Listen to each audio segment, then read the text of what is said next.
If you're concerned about the future of your organization when you step down, then Where Will the Mantle Fall? A biblical and legal guide to succession planning is a must-read for you. It delves into the scriptural and legal aspect of succession planning, characteristics of successors, the people, the process, church bylaws, common myths, even issues with nepotism. Where Will the Mantle Fall? Written by Richmond's own attorney, Pastor Sherina Travis, and available at Amazon.com.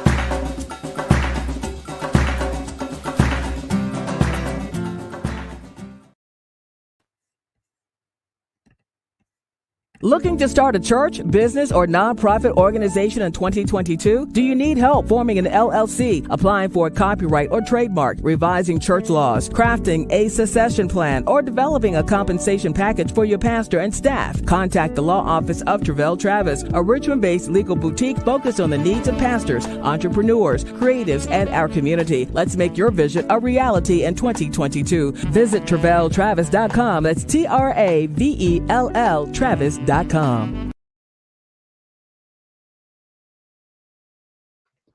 Good evening, everyone, and welcome to the season premiere of year 3 of Mantle Mondays.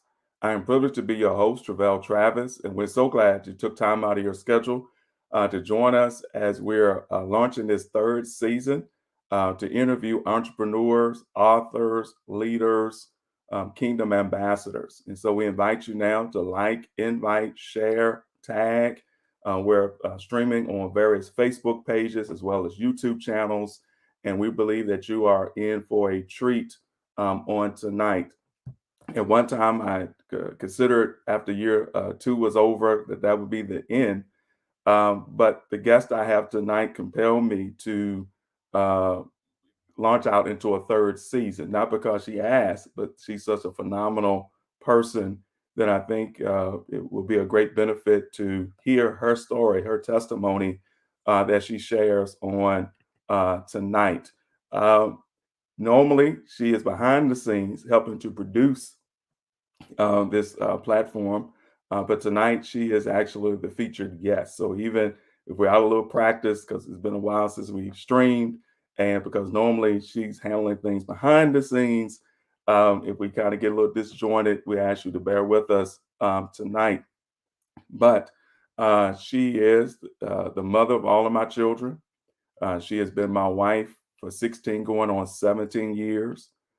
She is the queen of my castle, the love of my life, my co-laborer in the gospel, my best friend, and newly minted with rights and privileges, doctor of educational leadership.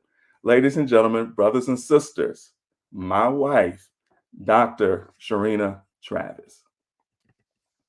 Oh, bless hey, wife. Bishop. Bless you, Bishop.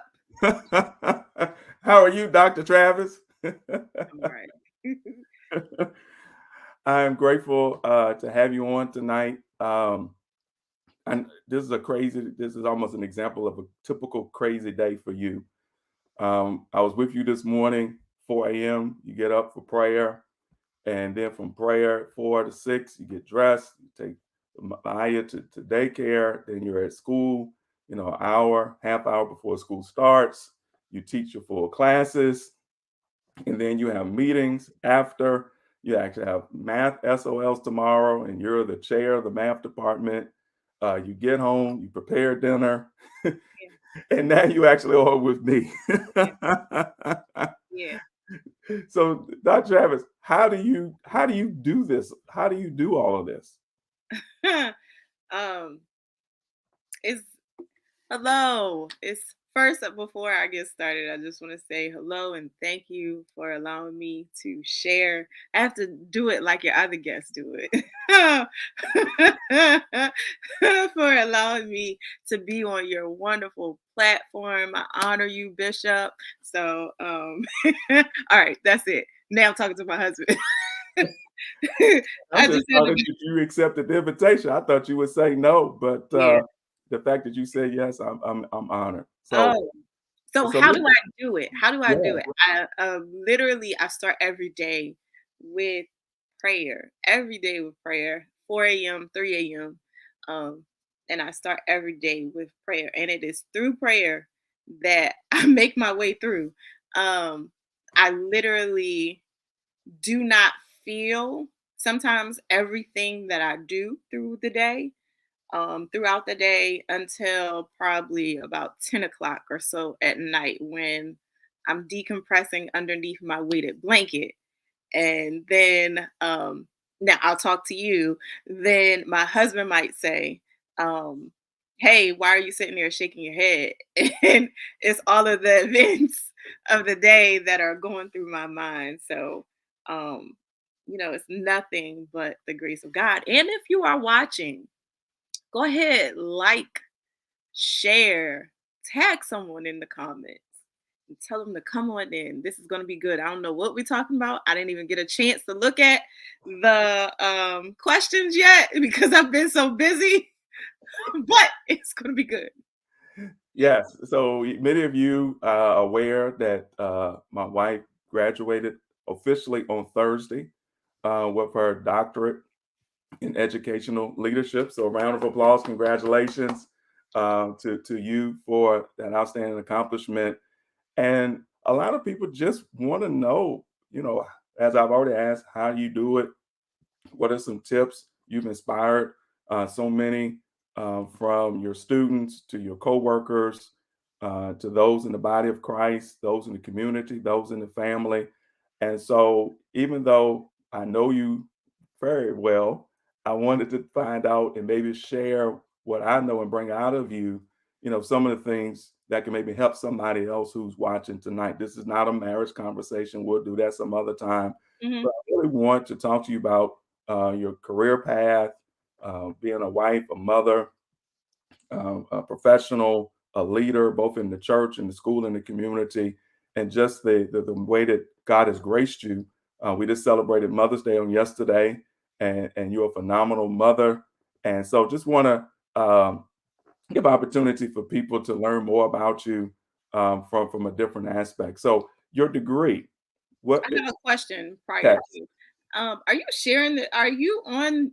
Are you live from your page, your personal page? we're on like 7 different pages. Okay, because I've been trying to find it. I think I found it, so it should share it. But Yeah, we're it's on okay. the It's where okay. would the we're on the church page. Where would the mantle fall? Don't eat the baby. Law Officer Chevelle Travis, building faith. So we're trying to cover the gamut It's tonight. fine. It's fine. That's the Okay. producer and me coming out. Okay, go ahead. What? So you received your doctorate. What is your doctorate in? My doctorate is in educational leadership. And what is the difference between? I guess you have a is an EDD. What's the difference in an EDD and perhaps a PhD? The applied research versus original research. Go a little bit further. Applied research meaning what does that entail? So basically, I took a problem that currently exists and I came up with solutions to perhaps fix that problem in education versus coming up with my own thing to do. There was a current problem that's existing right now in a current school, and I did research on and came up with my own solutions on how to fix or remedy that problem. Are you able to share what that problem is that you researched? I mean, I can a little bit. Basically, the scores were down. Student academics was down. Chronic absenteeism, and disciplinary issues. All of those things together, and so I came up with some solutions. Hey, Q. Hey, Sister Jackie. All right, so I'm not going to look at the comments. I came up with some solutions on how to remedy that problem using parental involvement and instructional coaching, and came up with developed some my own programs to do that. And thank you all for your congratulations. I appreciate it. So, what do you see as the key to getting children to learn? One of the things I've admired about you is that wherever you've taught, whether as a full-time teacher or as a teaching assistant, you've always been able to get kids to perform better than they performed before. Some who had never passed before. You've always had high test scores. What is the key to getting children to learn? I think one of the things to getting students to learn is just I start off with motivation and getting to know kids. And what is the quote? Nobody cares how much you know until they know how much you care. Like my kids know that I care about them.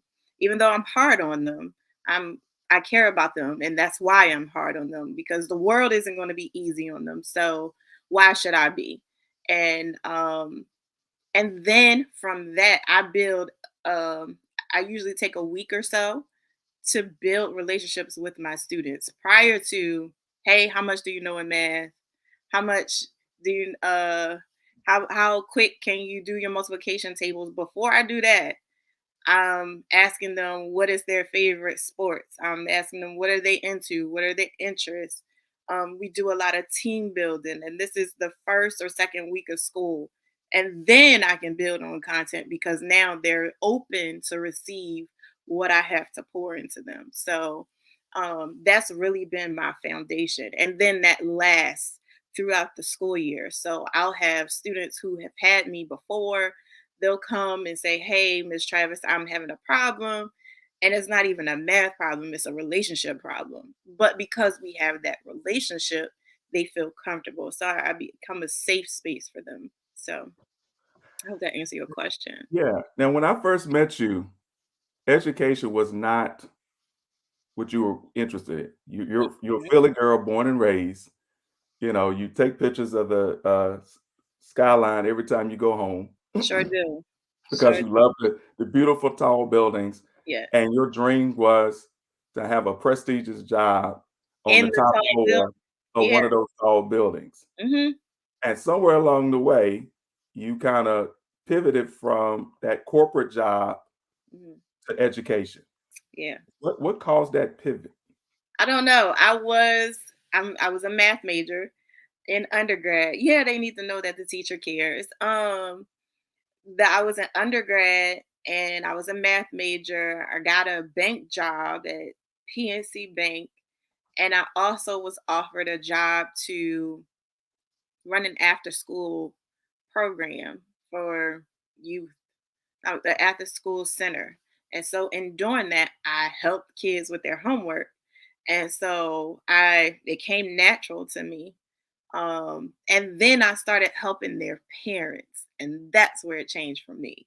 um their parents were like, "Hey, my kid's grade is getting better in math and getting better, and they're doing better in school. Do you think you can help me, because I decided to go back to school to get my GED?" And so I started tutoring them on the side, and then it became more and more more and more people, and I realized I got some satisfaction out of that. It was more fulfilling for me. And so then I kind of pivoted to education. And so that's how I ended up where I'm at today. With so many teachers, you hear it across the news, especially after pandemic, has accelerated the number of teachers leaving. Yeah. What is it that makes you willing to stay in a profession that other people are abandoning? That's a very good question, Bishop Travis. A very good question. What makes me willing to stay? Well, one, I have kids that are in the system. And so I want to be the type of teacher that I want my kids to have. And then furthermore, I have a 5-year old. And honestly, if the state of education, if everyone leaves, then where is our future? Here's the other thing, the other part to it. Someday I'm gonna be older than what I am now. Some years down the line, I'm gonna need some help. Someday I'm going to need maybe possibly a nursing home, some doctors, surgeons, lawyers. And the state of education today, if we do not have teachers, quality teachers to stay and stick into this thing, then our doctors and our nurses won't know how to administer the proper meds because they won't know their math. Our lawyers and our police officers, everybody, just think about, it will affect or impact our entire infrastructure. And so somebody has to stay and do the groundwork. Now, am I saying I'm gonna stay and be a teacher always? I can't say that, but somebody has to stay and do the groundwork for our next generation, because the rate at which teachers are falling away almost feels like a church. The saints are falling away. Hmm. But the rate of this slipping away, where is our next generation going to be in 15, 20 years? I can go to McDonald's now. No shade to McDonald's, but I can go to, let me say, a fast food restaurant or whatever now and give them, say it's $20.13, and I give them a $20 bill and a quarter, they don't know what to do. They don't know how to give me the correct Right. change. So that right there shows you a problem with where we are with just passing our students along. So somebody got to stay. Somebody got to stay. We I, can't all leave. You right. laughing. I'm dead serious. We can't all leave, because if we all leave, then we're gonna be screwed when we get older. I'm sorry. But no, you're fine. No, you're fine. I want you to be you. You are you. That's why I'm interviewing you, because you're This is you. what it is. So we know the pandemic caused damage to our children educational system. Do you see it as permanent, irreversible, or are you optimistic after this school year that perhaps there is some hope in the end? I would say a little bit of authoring. All right, so here we go. Is it reversible? Yes. Hmm. The year prior to this year, I would say, was chaotic because we were all trying to readjust to being around each other Right. and readjust. The kids were trying to readjust to being told what to do, when a lot of our students were at home watching brothers and sisters. They were the adult in the home, and now you got to sit still, you got to be quiet, you got to pay attention, when you could easily just get up, put your Zoom on, turn the camera off, and then Right. go get something to eat. So that part was a learning curve for our kids. Um, that part seems to be getting back to where it should. But prior to this, I think the pandemic just magnified some problems that already existed.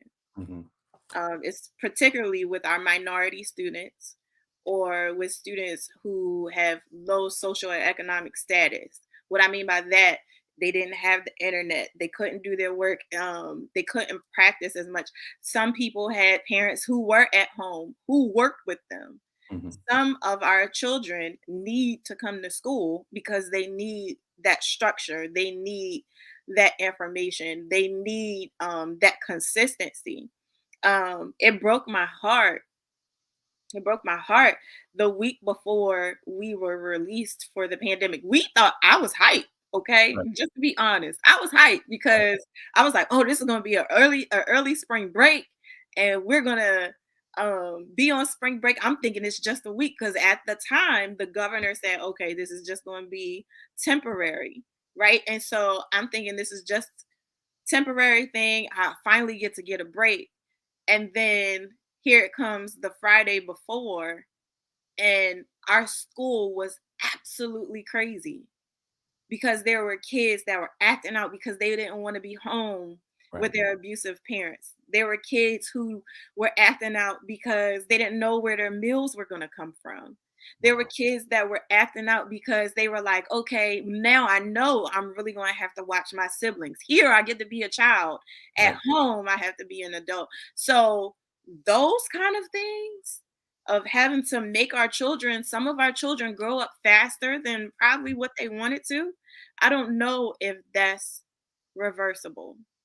Um, Go ahead. No, I'm just thinking you see that. You not only you see that, you feel that. Mhm. How are you able to not be crushed under the weight of everything you see and feel? It's I not think just test scores. It's yeah. not just test scores. Okay. I mean, because you do care. I know it weighs heavy on you. How are you able to not be crushed under the weight of what you see and feel your students experiencing both at school and the stuff you know they got to deal with at home? That goes back to my first response. Mhm. I start every day with prayer. I don't carry it. So I literally, physically, emotionally, I don't. I take it to the Lord in prayer. Scores, fights, different scenarios, I take it to God in prayer. And it seems cliche, but literally that is how I make it through my day is I literally take it to God in prayer. That's the short and the long answer of it. And I love it. I love it. I love it. I love it. Um, when we talk about earlier, you mentioned parents at your first teaching assignment and working with the parents. I've witnessed where sometimes it seems like the parents are on opposing team from the teachers rather than working together. It's almost like, oh, that's your job, this is my job, stay out of my lane, you stay in your lane. Or the parent gets one version of the story and they automatically accept their child's version of the story and come at the teacher, or the teacher didn't get the grades in, teacher didn't teach this, the teacher didn't do that. How can parents, maybe a parent who's watching today, hearing you as a teacher, talk as a teacher, how can there be a better partnership between parents and teachers? And we hear in the news, today, this past election was about parental rights and who knows best about educating the child and raising the child, whether it's teachers or whether it's the parents. And both are committed to seeing the child succeed, but rather than seemingly work together, they work against each other. How can that partnership be strengthened? It starts from the beginning of the school year and it cannot be just a one-time event. We can't just say, "Oh, we have parent night, back to Mhm, school night at the school." Okay, great. And then you meet everybody and then you go home. Like it has to be mhm, a continual thing. It has to happen throughout the school year. I will say this. One joke that we have though is we gave mhm. y'all the parents your kids back for the pandemic and they returned like this. Right. Like we gave you y'all kids and this is how they return, tearing up the schools, Mhm. tearing up the classrooms, fighting teachers, fighting each other because they stay home with y'all. Like that's a joke, but Right. honestly, in some way it's true. Some of our children have more order at school than they do at home, and that's just the honest truth. Now, how can you um keep this going? Like I said, it has to happen. And it has to be these are our kids. When I have my students, I call them my kids. And Mhm, I'd be like, my kids were crazy today, or my kids this, my kids that. And I'm not talking about the kids that I've actually birthed. I'm talking about the kids that come in my room. And when you think about it, hour to hour, it's mhm, almost identical. We're right neck and neck, and might even be more mhm. for the working parent or whatever, that I spend more waking hours. with your child while they're awake. I spend more time with your child while they're awake than you do during the year. So there has to be some type of, hey, I'm in it for your child's best interest and you're in it for your child's best interest. So let's communicate. So So there that, has to be communication and it comes from the top down. So yeah, go ahead. no, so that's the school providing opportunities for the parents to be involved, but then a lot of times because of work or lack of interest, they're unable to attend some of those events. Mhm. So how do you, I guess, And bridge ain't nothing. You could email somebody at okay, 4 o'clock in the morning and have the okay, teacher email you back whenever they can. okay, And I've been known to email teachers or I'm not texting them, but I'll email them or give them a phone call and just say, "Hey, return this whenever you can." But there's some communication there. I'm not just MIA, just saying, "All right, here, just go raise my kid." And I'll just hope and pray that they turn out for the best. And then when it doesn't, now I right, want to get mad as a right. parent. It doesn't work that way. And that can't, you can't wait for a crisis for that type of relationship. Exactly what I just said. Yeah. Right. And when it doesn't work, then I can't get mad at the teacher when it doesn't work. Do you So go ahead. no, no, no. Do you plan to You retire from thought I was education? frozen. No, no, no, no, no. I'm trying to make sure I want you to finish your statements. So, do you plan to retire? I didn't say as a teacher. Do you envision yourself retiring from education When? Just whenever you retire, unless you whenever get I rich? retire, sure. When you retire, you envision it being from education at some level. At some level, sure. And where now that you have this doctorate degree, what are your career aspirations and plans? Like where do you want to go with this? That's a very good question. And so you don't want to. That's a very good question, and I say that because I have so many Options. ideas. You don't know which one to pursue. So, um, no, I wouldn't say that, but I have so many ideas and aspirations. Um, so I would like to. I mean, at one point, I wanted to write curriculum, like that was like my main goal. But then I've been a curriculum writer. Um, I wanted to coach teachers and incoming teachers, but that's what I do and what I will be doing. And I don't know. We'll see. I can't say that I necessarily want to be an administrator quite 100% yet, but I'm not ruling that out. You feeling it, and that's progress because it had been ruled out, Oh yeah. but now I'm maybe open. Open. I am open. I'm more open to the idea now than I ever was. Okay, good. And you mentioned a new position. Oh, You and a college professor. I would like to teach college. okay? So teach the teachers, Mhm. and also you've already worked on curriculum. Mhm. You mentioned um, perhaps being an administrator, but also you just received a promotion for this year. That is correct. Well, I didn't know we were talking about that, but yes. I didn't have it written down, but you will Okay. have a position this year where you'll be teaching or mentoring teachers. Mhm. Yes. That's good. Congratulations to you Thank you.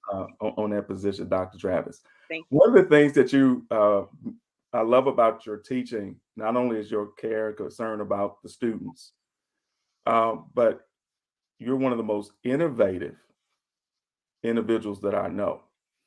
You know, most people can't think out of both sides of their brain. They're the right side or the left side. A lot of time, a math person, it is what it is. 2 plus 2 is 4. It is what it is. Mhm. And then there's no creativity in terms of how it's taught or how to make it engaging or help the students to apply the information. And one of the things I think that makes you such a great teacher is Thank that you. it's not just, do I know my stuff and can I teach them the stuff, but can I relate to them culturally? Can I relate to them in a way, one also that lets them know I care, but also in a way that makes them interested in learning. Mhm. Where do you get this innovative teaching ability? I don't know. I don't know. And I don't want to take credit for it because it comes naturally. It comes naturally. Like literally when I was working with the youth at my home church in Philly, I'll be like, okay, well, let's learn VBS, let's do Bible study, but let's do it this way. We did like fear factor games to teach us how to walk by faith and not by sight. Like, what? So it just it comes naturally. It comes naturally. And that is um all I can say. I wish I could say, oh, I read this book Mhm, on innovative teaching strategies and all of that stuff. No, it comes naturally. I don't want to say I taught a sermon, not sermon, but I spoke yesterday at church.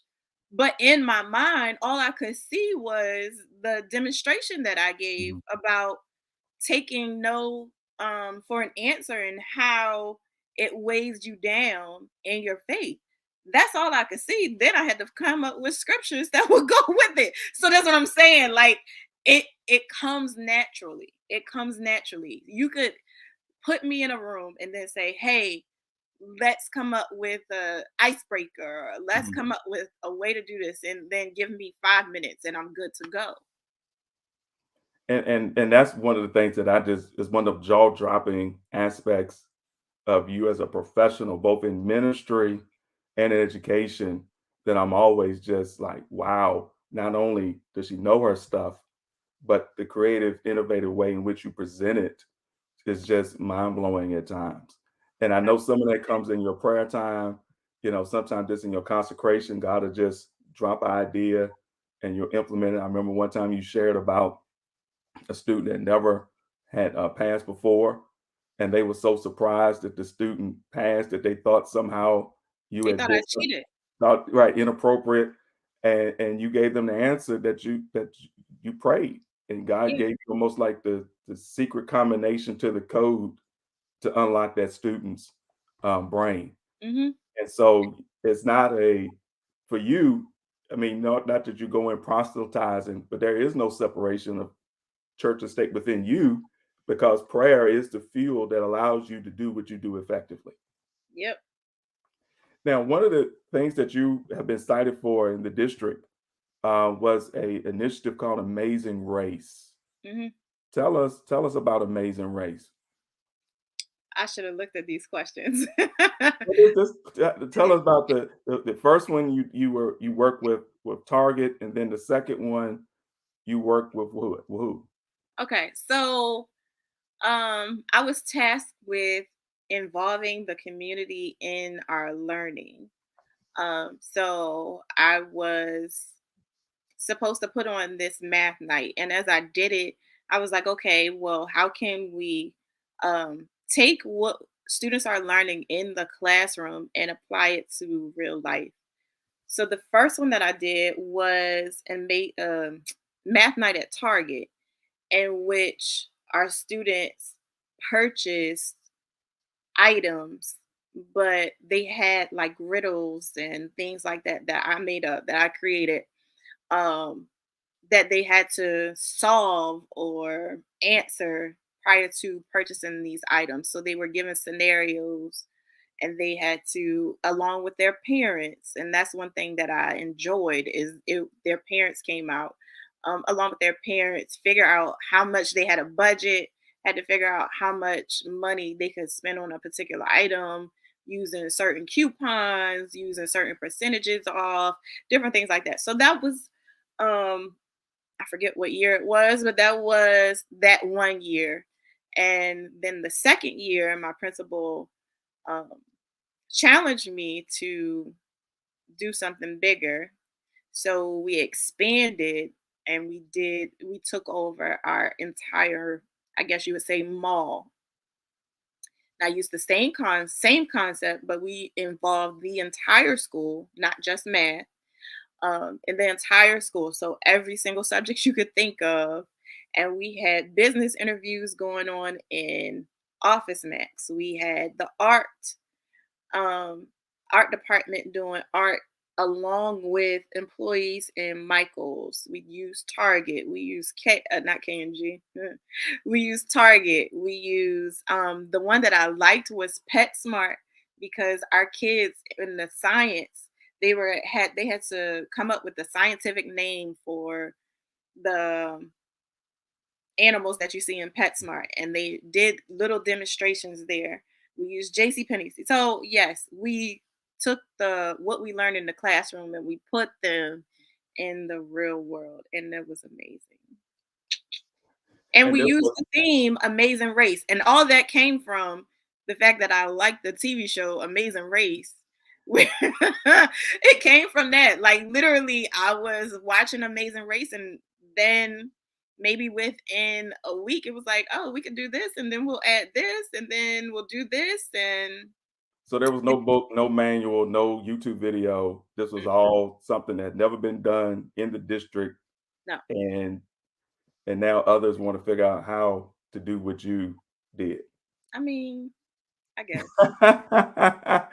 So let me, and we're going to pivot from education, but you mentioned parents, Mhm. and in Amazing Race, you mentioned business and perhaps even the community.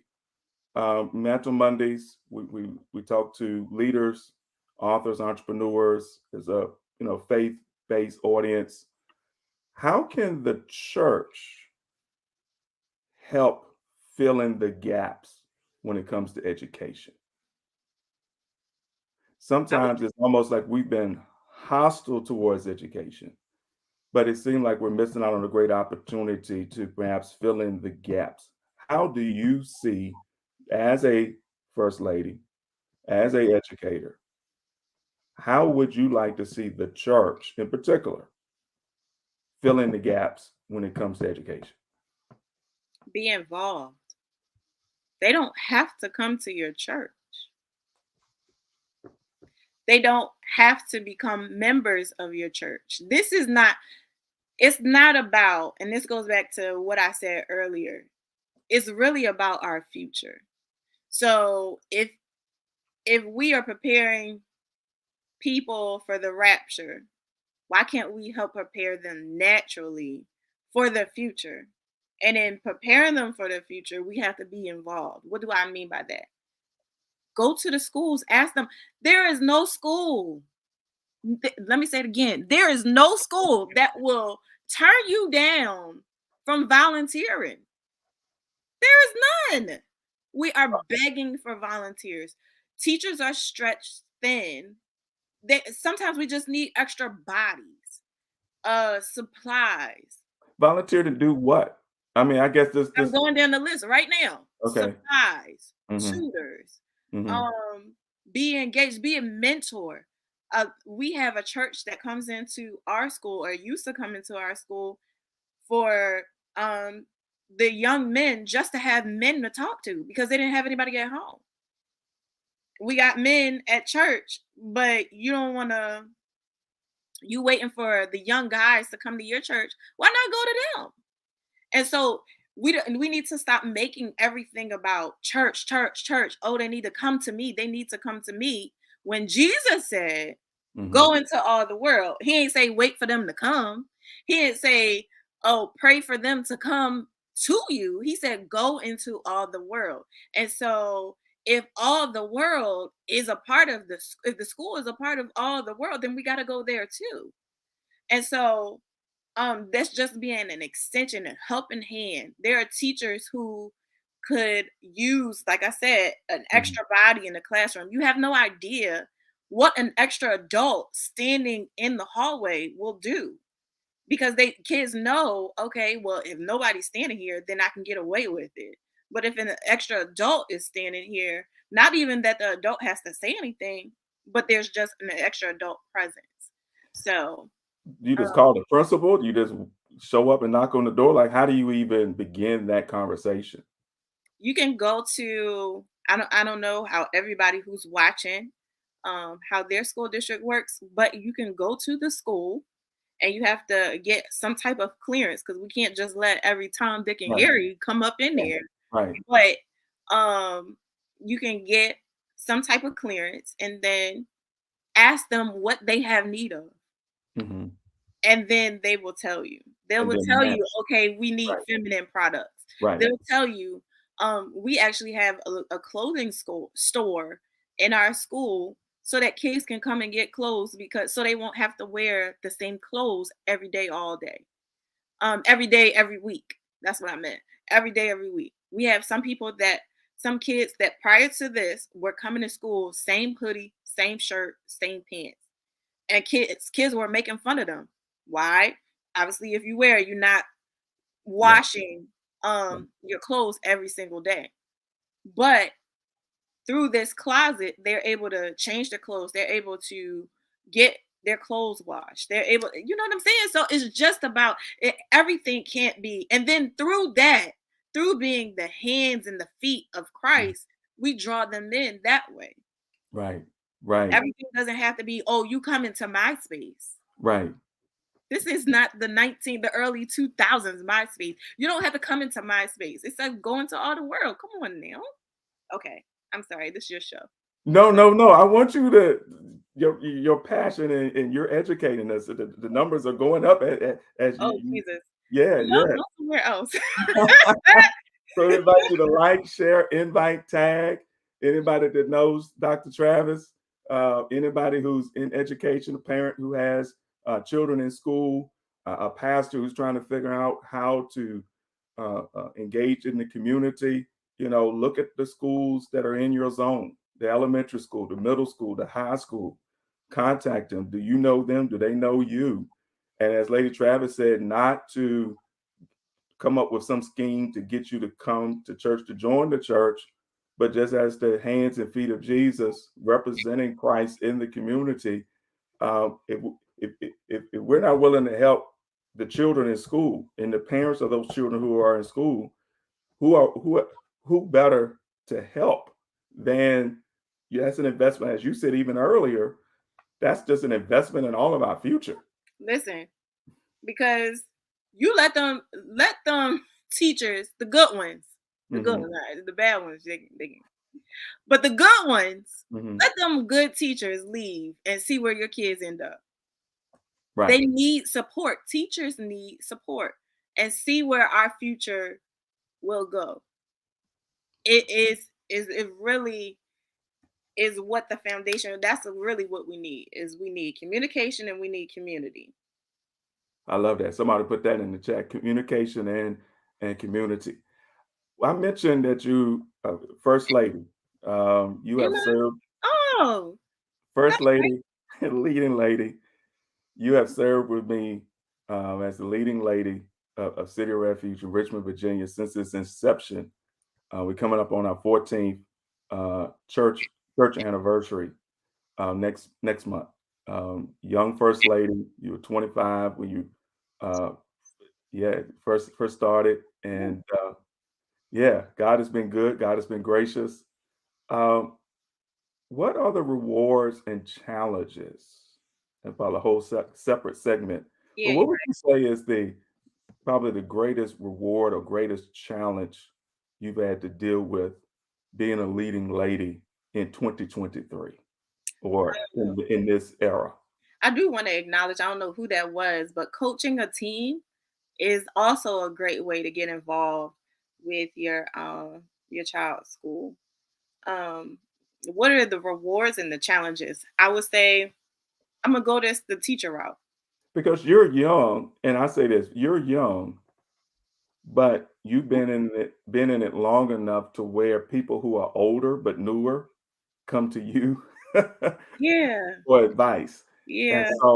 so they come to you as Nicodemus by night, but while you have this platform, kind of what advice or like you said, what are some of the rewards? Some people seek the platform.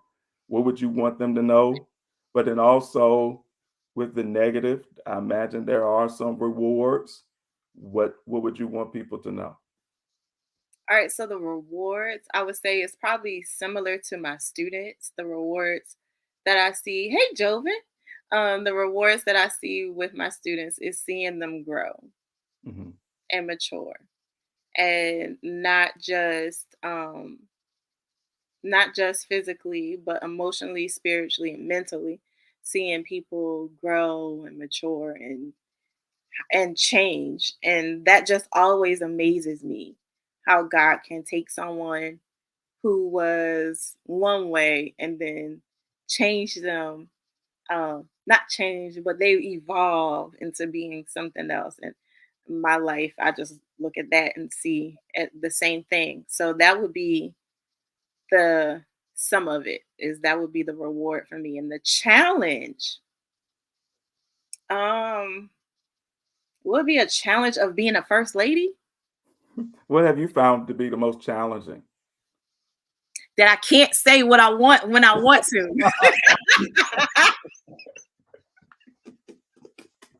You asked. Right. I mean, that's probably the answer. Everybody else can say what they think and feel, and you're supposed to take it. But you say what you think and feel, they gonna try to burn the church. So right. And for a person who uh, you know, hasn't always bit her tongue, I imagine would you say that's probably the one area where you had to grow and adjust the most over time? Oh yeah. I remember I remember one time when I wanted to go to church. I went to church and I wear sneakers. Y'all that know me, you know I wear sneakers and skirts. But I went to church with sneakers and Vaseline because I was ready, okay? And it wasn't going to be no praise and worship that day. It was going to be some laying on of hands, and it wasn't going to be by him. So it really, I don't know what you did. I don't know what you did because I didn't tell you my plan. I don't know what you did that day to make my anger go away. But I think I ended up like going downstairs or going in another room Mhm. while you were preaching or something like that. But nobody got hands laid on that day. So they were spared. But it was coming. It's Right. real. Q is real. Like, why sugarcoat it? I mean, for real. That day I came laced up, ready. And I was like, whatever it's going to be, if this the end of the church, I don't care. But I'm going out. I'm not going out like that. So now I find you about to blow it up. You ain't ready to shoot up the church. Oh, Like, Jesus. hey yo, But I listen. think that all goes back to that prayer time Yeah. because But let me say this though. You talking yeah, about prayer time. I can't say that I at that prayed time. that day before I went to Right. church. I already had it in my mind Saturday night what was going to happen. Sleeping next to you, what was going to go down the next morning. I already knew. But thank God. Philly was ready to show up in Richmond. Philly was ready to show up in Richmond, but thank God he's giving you the grace and to be able to take those things and um so how so do you just swallow it now or do you transfer it? When I say transfer it, meaning is it a certain level of natural and spiritual maturity where you just like, I just turn it over to the Lord, I just don't worry about it no more? Or is it the the longer you're in it, people learn to respect you more? Like, what would you say has probably or led to I'm the still change of what? asking the Lord to season my words. Hmm. Because sometimes I just say what I want to say. And then there are times that I say things and I'm careful about what I say, but it still comes off strong. I don't know how that happened. I really don't. I be thinking I'm giving you sugary words and you crying. Like what? So I'm still asking the Lord, uh I guess he just got to work on me with that, or work on the people who are receiving it, whatever. But I would say it's a combination of growth and maturity and prayer. I mean, that just in general. Like, Right. I'm not ready to pop off and fight everybody, just in general. So that's a part of my evolution. Like, cause I would just, I mean, the cashier, you did what? Like, Right. and now it's just like, oh, all right. And I mean, you pushed me a couple times, but And all right. you're probably more like Next that when it question. comes. Next question. I'll say this. I think what I've seen is you have a higher tolerance level when it comes to you, but when it comes to me or the kids, I don't know. But That's it. That's but it. it was another thought I had related to So that. the next But question. we'll move on Yes, let's from table there. that because I feel something rising up in me. Flash, flash. Oh, I know what it was. The seasoning. I said when you're talking about you think it's seasoned, that someone might not think it's seasoned. I maybe think about that's a marriage conference conversation where you said I'm lightly seasoning the food, and I'm like, um, another dimension you need to bring it back. Yeah. But not only are you the first lady, leading lady of City of Refuge Way of the Cross Church in Richmond, Virginia, the Lord also has blessed you to birth your own ministry, building faith community. Um, how did that happen? And where do you plan? Where do you see God taking it? That's a good question. Um, hey everybody, like I'm seeing all the comments. Hey y'all. Where did that come from? There was that after COVID? I think it was after COVID. After I my family and I contracted COVID in 2020, there was a space and period and time in my life where the Lord just told me, "You don't have faith in me like you should." And I was like, "God, what? Like, we just came out of this. What you mean?" And he was like, "I want you to go on a fast, and I'm gonna show you what faith really is." And it wasn't like, what I enjoyed about the fast is it wasn't, oh, I'm fasting for something, or I'm fasting for a job, or I'm fasting for the Lord to heal my body. No, it was for the Lord to show me me. And my God, I did not have the faith that I thought I had. Like, it was all lip service or out of routine that I thought I had faith in God. And then just to realize that um without faith it's impossible. Impossible. Like, you can't. Like, there is no way. Like, there is no way that you can please God without faith. So if I want to please God, then going to church, then reading my word, then handing out tracts, then being the arms and feet and the hands and feet of Jesus, all of that was for naught if I ain't have faith. Wow. So that really, like, okay, well, if I want to please God, which I do, then I need to have faith in God. Well, then if I need to have faith in God, then I need to find out what faith is so that I can have it. So going on that journey, and I'm still on that journey, and shout out to all the faith builders in the house. Um, Tuesday nights at 8:30. huh? Tuesday nights at 8:30. Tuesday nights at 8:30. Yeah. So not only I'm still on the journey, but it has increased my faith. It has strengthened my faith in God. It has opened my eyes, just being on this faith journey. And so the second part of that question is, where do I see it going? Wherever God wants it to go. Um, we started out like literally, I started this out as a challenge to myself. Mm-hmm. I had not planned. I had not planned for this to be what you called it, a ministry. Um, so I literally was 2 days before the challenge. I said, okay, I'm gonna just post it on Facebook and see if anybody wants to join me on this 28-day challenge. And I was like, hey, I'm going on a challenge for 28 days. This was the post. I'm going on a challenge 28 days to totally trust God, and to build my faith. Anybody want to join me?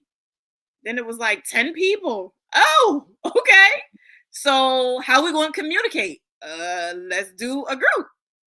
Then every day for 28 days, we came on and taught from a scripture. And then it became 50 people. And Mm-hmm. they started inviting people. And then we did another challenge. And now it's like 250 people in the group. So wherever God wants it to go. So the conference or the retreat is forthcoming. Wherever God wants it to go. The publications are forthcoming. Wherever God wants it to go. Let's keep going. Ah. So you're an educator, you are a leading lady at a church, you have your own ministry, but you're also an entrepreneur. I believe 2 years ago you released a business, launched a business, Seek to Excel. Mm-hmm. What does that name mean? And what is Seek to Excel, and how did you derive those innovations? Seek to Excel is a Rebus merchandise company. Basically, I like t-shirts and I like puzzles. So I like things that you have to figure out. Um, and so I came up with my own merchandise and my own designs, and that's what it is. And where did it come from? It came from my hey building faith people. All right. It came from my grandfather, the late Bishop John E. Williams.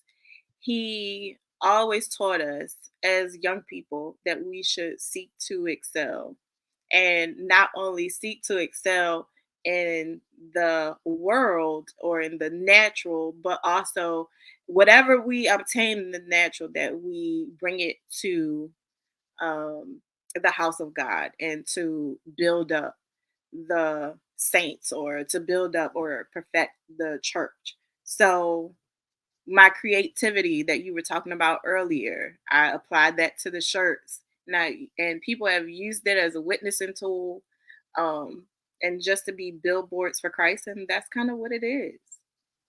I've kind of Uh, been on a hiatus as I finished my dissertation, but um, there are new designs coming and dropping soon. So stay tuned. Great. So those who are watching, Seek to Excel merchandise, I think you can even subscribe to her uh, fan page.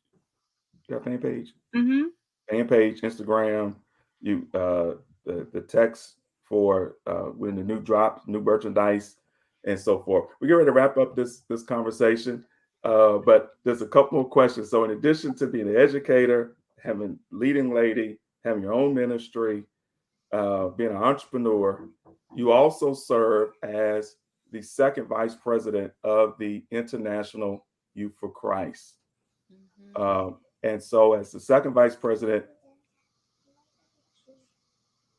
And this is what happens not when right now. two parents are on live at the same time with a 5-year-old in the So, house. so you are the so I served as youth president for 12 years.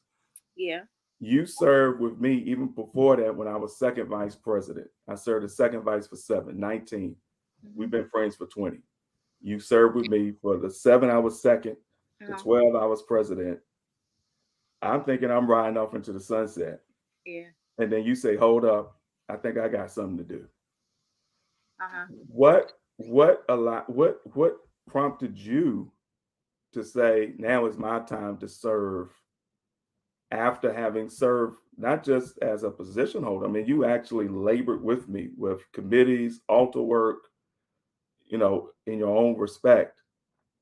What made you say, I feel called to serve in this capacity too?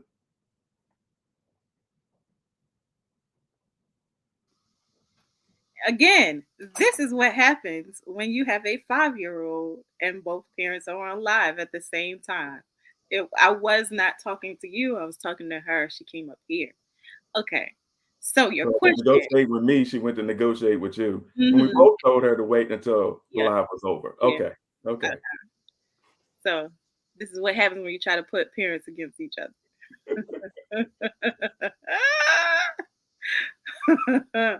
All right. So your question, sir. What made me run? Is that what your Yeah. question was? Basically. That's exactly what she said. That's exactly what she said. Oh, I didn't get what I wanted from daddy, so let me go to mom. Mm. Parents, don't let your children put you against each other. That's a lesson. Okay. But she timed it right well. It's 8 o'clock, so I guess that's our You wind did up good. cue. So we You did we'll good. take our No, no. So your question, yeah. why did I run? I mean, I was asked to. I was asked to. I've worked in every area of second vice president since I was helping you or even before you. Um, so I've done all of those things. So I was kind of like, all right, so why can't I? Um, and that's the long and the short part of it. Yeah. So let me ask this. You clearly both in the church and in the secular, you have a compassion For young for young people. people. Hmm. When you see the church and we're seeing the declining interest in attendance of young people in church, as well as willing to serve in church. Used to be just people wanted to serve, people Hmm. wanted to get involved.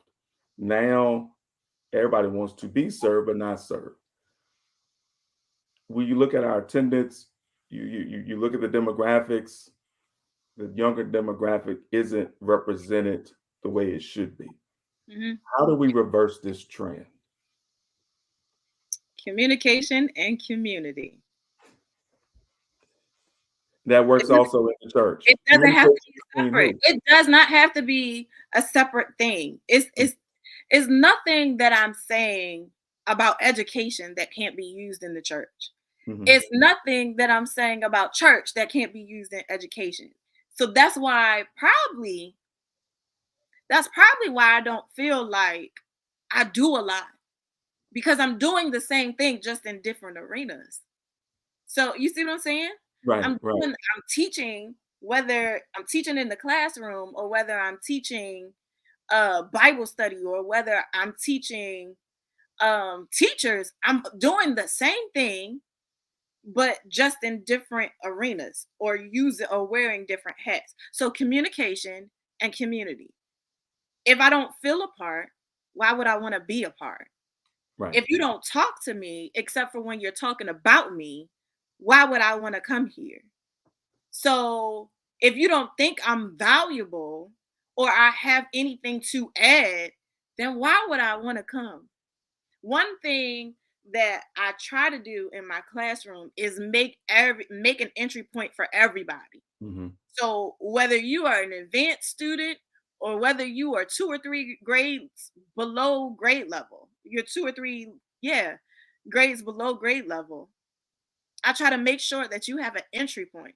So whether this your first time in church or you've been here on the first row for Mhm. 25 years, Mhm. it's important that everybody has an entry point. How do we do that? Through communication. We have to talk to one another. You can't just assume that somebody knows. You can't just brush over things anymore. This generation, we want to know. We want to know why. We want to know, where did it come from? Not that we're being judgmental, not that we're being critical, but gone are the days where you could just tell us something and we Mhm. just take it for face value just because. You're Right. talking about people who are learning, who, not to say that the old saints weren't educated, but we are gaining knowledge everywhere else. Mhm. But you don't want us to gain knowledge in church. You just want us to believe what you say because you said it. Like, what? Where they do that at? Really? And what other sector do they do that? Right. When I go to when I'm teaching, I have to learn how to teach, and then they put me into a classroom, and then somebody with somebody who's a teacher, Mhm. and I become a student teacher. Then you have a teacher mentor. Then you have a community of teachers. Then you have new teacher academy. You go Mhm. through all of these things, but in church, we want you to go through, oh, this your first day in the door, to missionary wearing all white and purple flowers. Like, what? That Mhm. don't work like that. And just because you said so. I love it. I love it. That's why I love you. I love it and I love you. We're gonna wrap it up. You said on that note, No, let's no, no, no. I got my leave. time and I'm down on my question. I'm ready to come to the end. Uh, you come from a lineage of leaders. Your great grandmother, Sadie Williams, was national president of the missionaries. Your grandfather, the late Bishop John Williams, was Youth for Christ president and vice presiding bishop. Your grandmother, Mother Cecilia Williams, national missionary president. Your dad is national deacon board chairman. And you would think it when you hear it, you're like, well, maybe they're just a small organization. No, it just literally. There was a time where we would have Thanksgiving, and you had the vice bishop, the president of missionaries, the president of deacons, And the and the president of you, president of right? youth, all at the same table. Yeah. all at the same table. Uh, so my question to you, in general and specifically to you, Mm, are leaders born or made? that's a good question. Tune back tomorrow. Because on one hand, it's in your DNA, but on the other hand, you've made it your own. Yeah, I've made it my own, but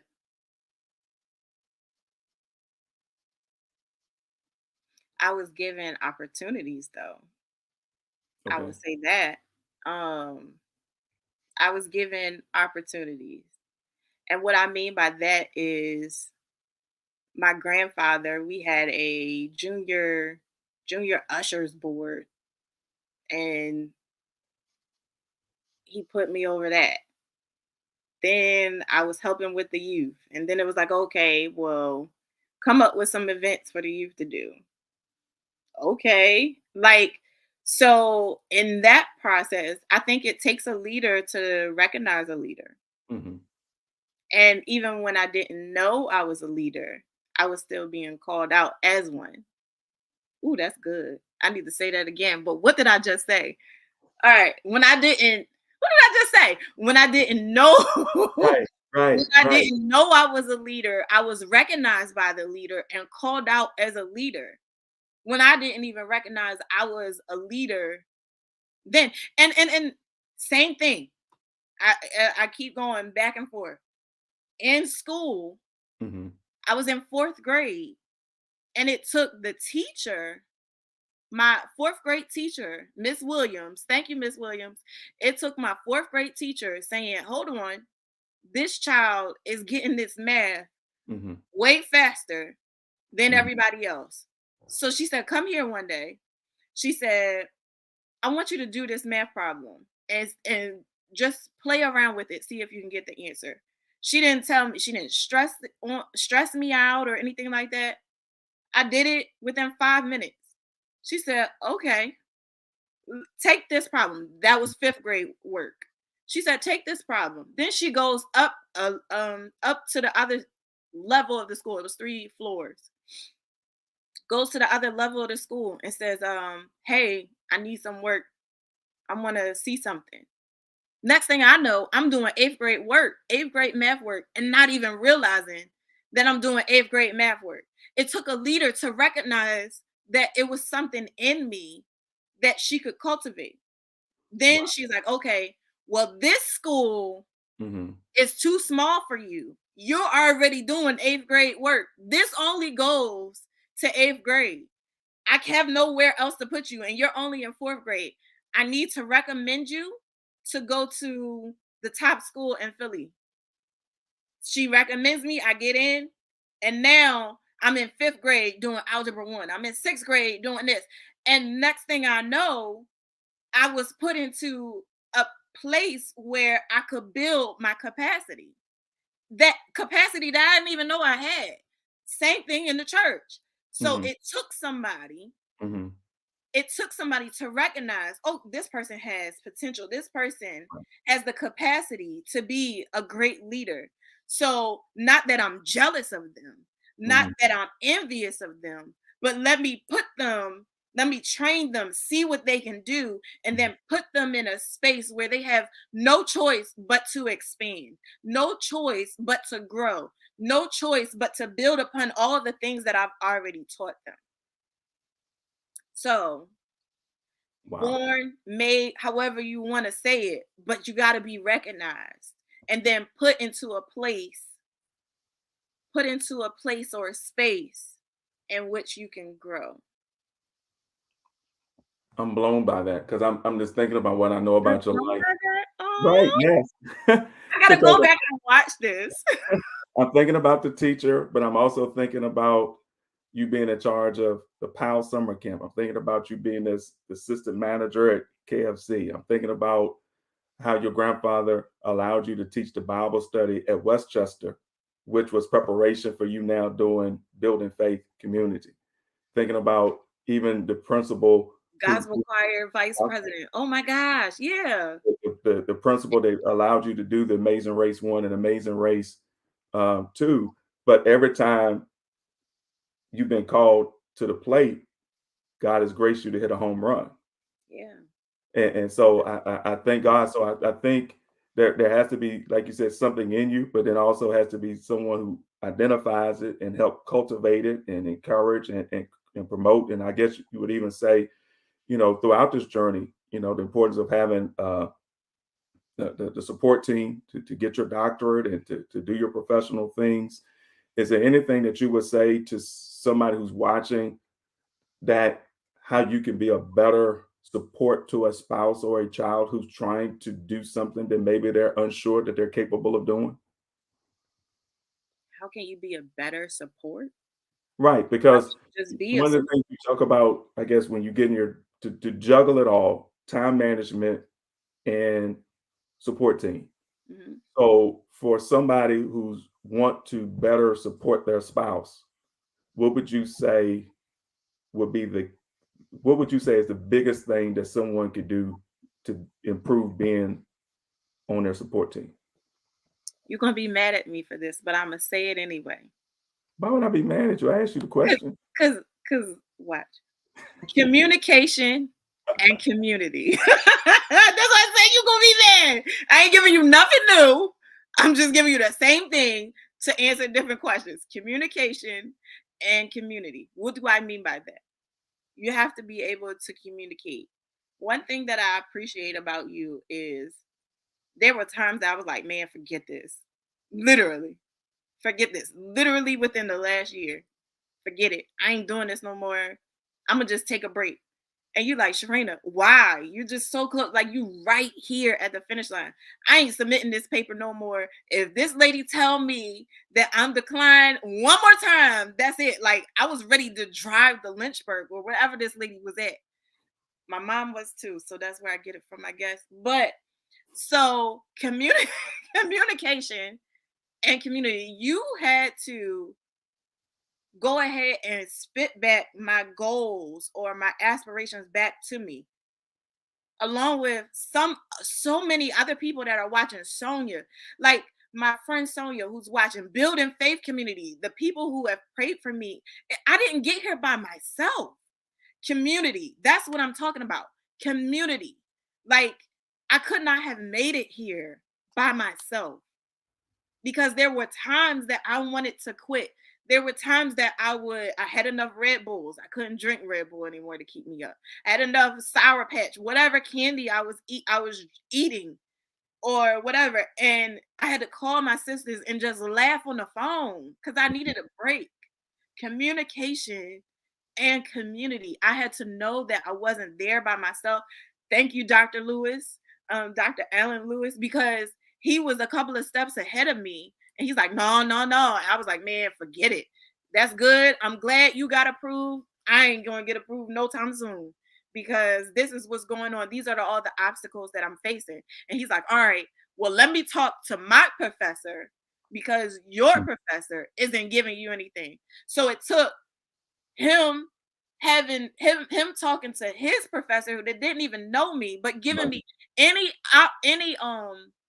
communication that he received from his professor, he would forward it to me and say, all right, well, I don't know if you know this, but and vice versa. So communication and community. There were times that I had to communicate to you, all right, I can't do this.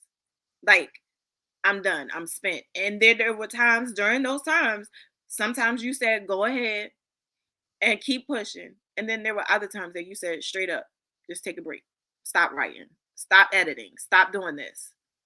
And it was times that I had to go to my community and just say, hey, I just want to be Sherina. I don't want to be Sherina the student. I don't want to be Sherina the teacher. I just want to chill and just know that I'm supported. And so, yeah, that's how I made it is communication, community. And I had to be honest with myself and honest with you, honest with the kids. Hey, mommy has 2 hours. I can play with you for 2 hours. And then I have to go back and write. Or I'll come home from the library, but then I have to go back to the library for round 2. And so it's really, I don't stand here by myself. That's the thing I reflect on. I think about when you were pregnant, and I guess it was pregnancy fog and deadlines, and you just like, I can't do Couldn't it. think. You I couldn't couldn't do agree. it. And so, I mean, you've experienced, you know, death in family, pregnancy, major surgery, all these things. But by the grace of God, Major surgery, deleted my paper, forgot to turn in a piece of my paper because right, I was on heavy medication and almost lost a whole semester. Like, I didn't get here by myself. Let me stop before I start. no, that's testimony the grace of God, because I mean, yes, you made it. You have crossed the stage, bars, uh, medallions, uh, I would say ropes. They don't call them ropes. Okay, cords. There you go, cords, everything. And I've shared with you a 20-year journey, and to see you both excel academically, professionally. I met you, for those watching, I met her freshman year. Well, I knew her before, but became friends with her freshman year of college. And to see this journey, both spiritually, academically, and professionally, I am grateful that I get to do life with you, and that I'm able to get a front row seat to where God is taking you, what He's doing through you, and to be able to support you as you continue to seek to excel and excel in the things that God has placed in your charge and your care. We're going to wrap up here. If you would like to be a blessing, I know it's my wife and she don't want me to do this, but we do this for every guest. If you like to sow into the guest, the cash up is across the bottom. If you would like to sow into to her ministry, graduation gift, birthday gift, however you want to do it. I'm gonna ask you a fun question, then a serious question, then I'll get you to close us out with prayer. Okay. Um, Ice cream. die hard Philadelphia Just trying to sports. answer the fun question. You're a die-hard Philadelphia sports fan. Hmm. We saw the Phillies came Watch it short. here.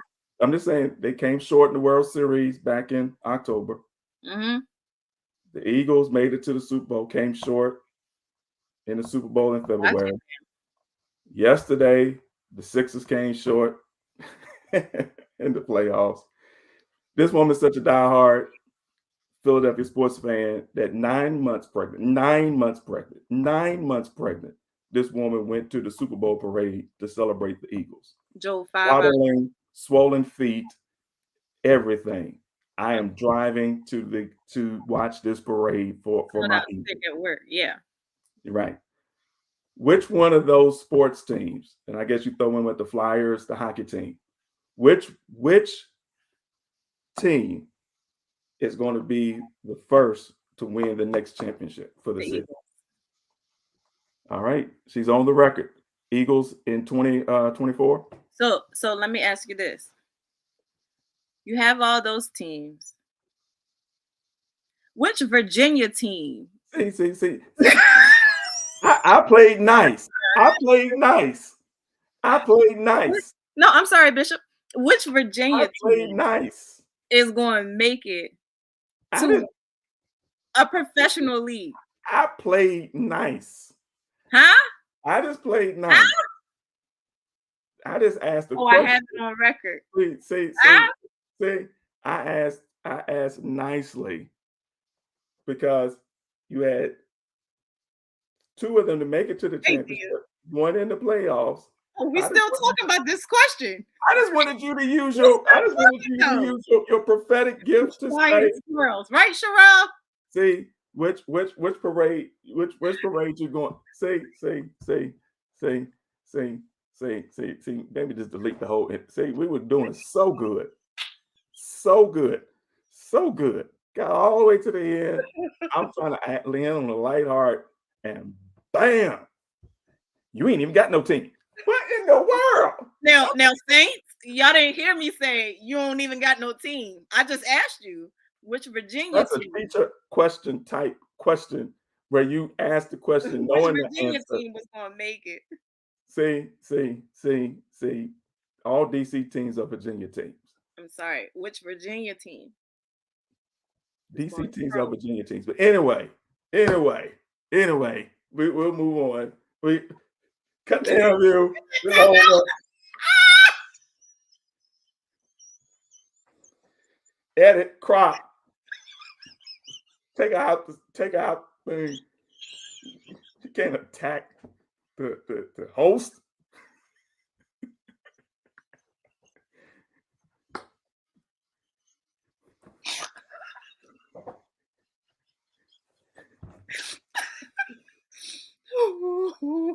Talk about going left. Anyway.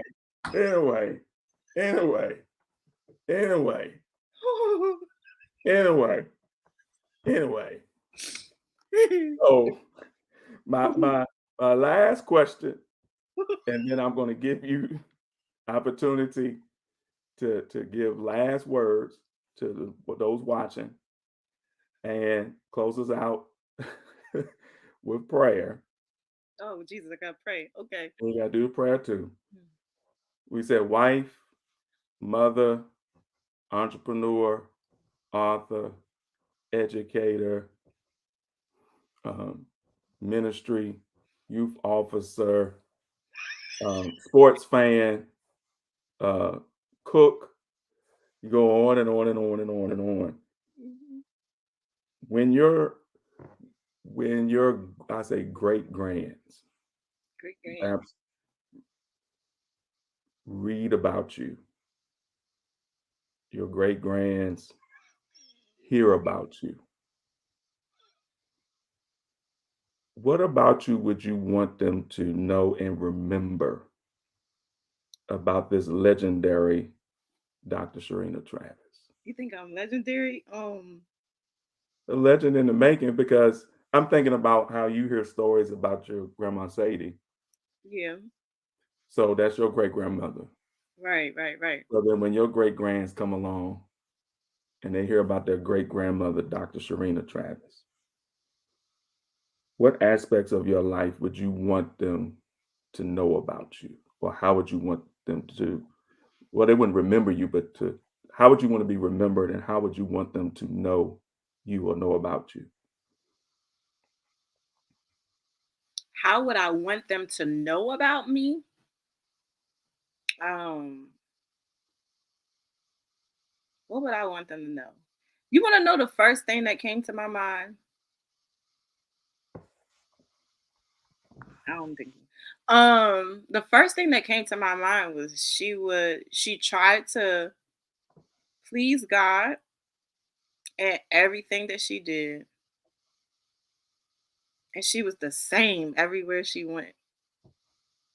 Like, it's not going to be no church Sherina and education Sherina, or Philly Sherina and Sherina that lives in Virginia, sports fan Sherina. Like, the same way I scream and I cheer watching the game is the same way if you come to my church.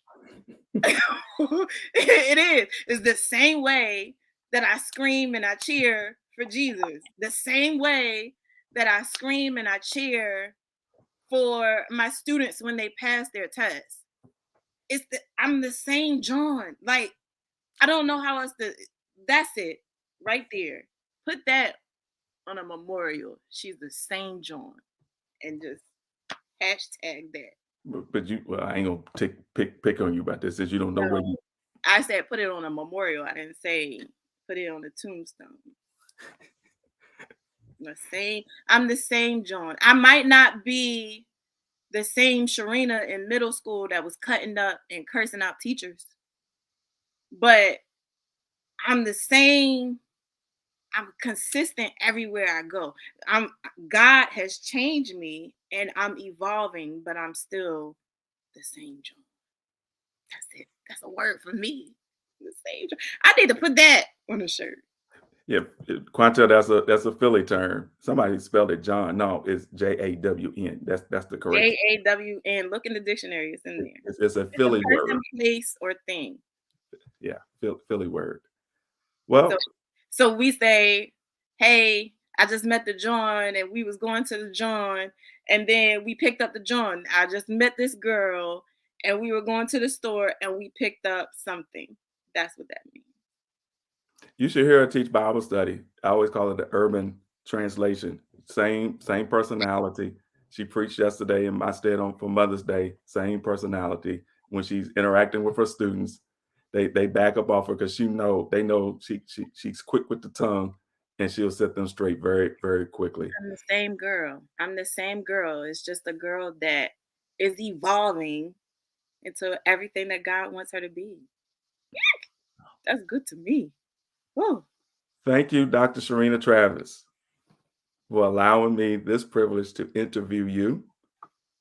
Next week, we'll have Pastor Jonathan Mintz, who is the current youth president for the Way of the Cross Church, and the pastor of Faith Tabernacle in Columbia and Stand for Christ in Orangeburg will be with us. And then we have other guests that we will send out the information about in the future. If you'd like more information about Mantle Mondays, you can text the word mantle to 833-450-0056. We invite you once again to like, invite, share, tag, maybe send this to somebody that just wants some positive entertainment, some inspiration.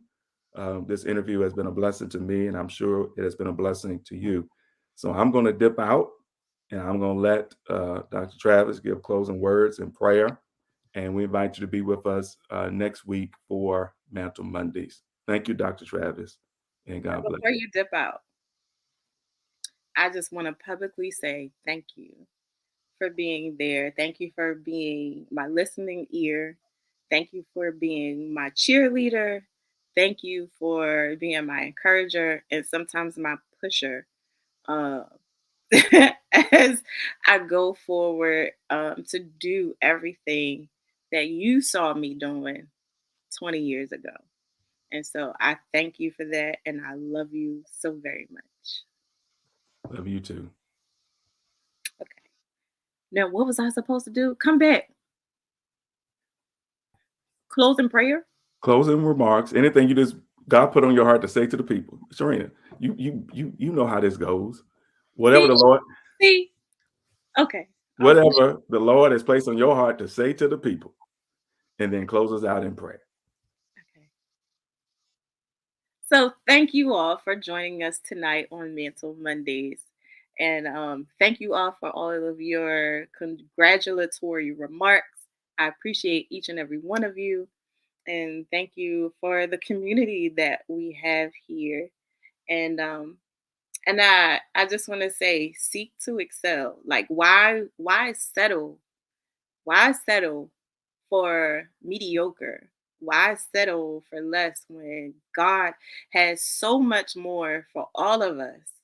And He has put plans in place for us to prosper. So seek to excel not only in things of this world. Yes, you can be the millionaire. Yes, you can be the doctor. Yes, you could be the lawyer. Yes, you could be the teacher. Yes, you could be the barber. Yes, you could be the electrician. Seek to excel. Seek. That's something that you continuously or continually do. That's not a one-time thing. Oh, I go out to go to class, or I go um to be an electrician, and then I'm denied, or I don't pass the class, so I stop. No, seek. You seek until you obtain it, and then you seek to obtain more. Not that you're greedy, but God has so much more for us. And why should we have to settle for less when He has called us to the best? So seek to excel. Seek to excel. And whatever you do, and whatever you get in the secular world, let us not forget the house of God. Let us not forget the church. Let us not forget the saints of God. The church, the saints of God need real lawyers.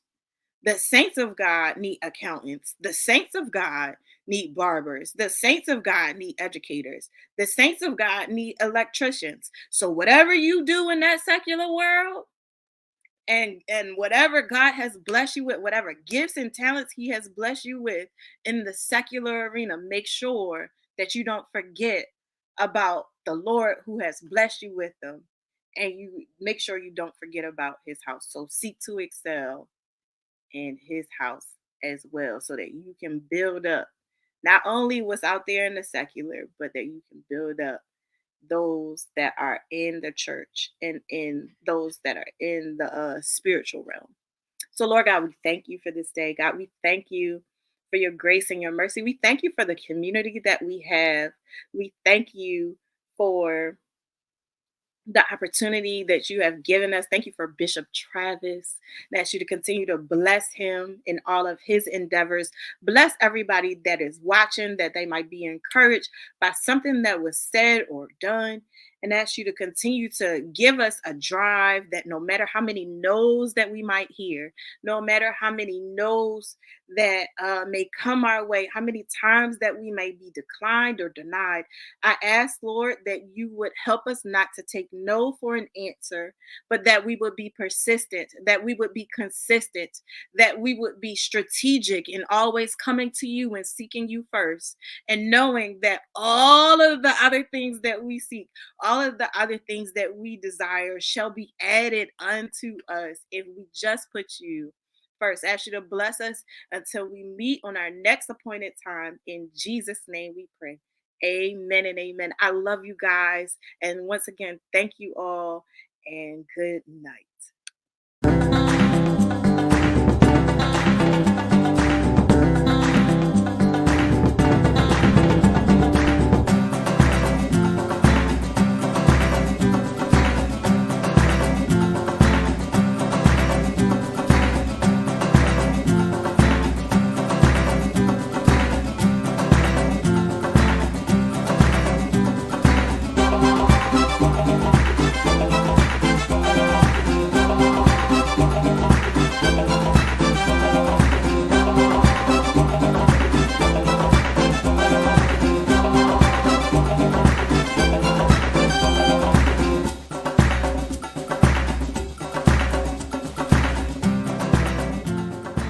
Looking to start a church, business, or nonprofit organization in 2022? Do you need help forming an LLC, applying for a copyright or trademark, revising church laws, crafting a succession plan, or developing a compensation package for your pastor and staff? Contact the law office of Sherina Travis, a Richmond-based legal boutique focused on the needs of pastors, entrepreneurs, creatives, and our community. Let's make your vision a reality in 2022. Visit TravellTravis.com. That's TravellTravis.com.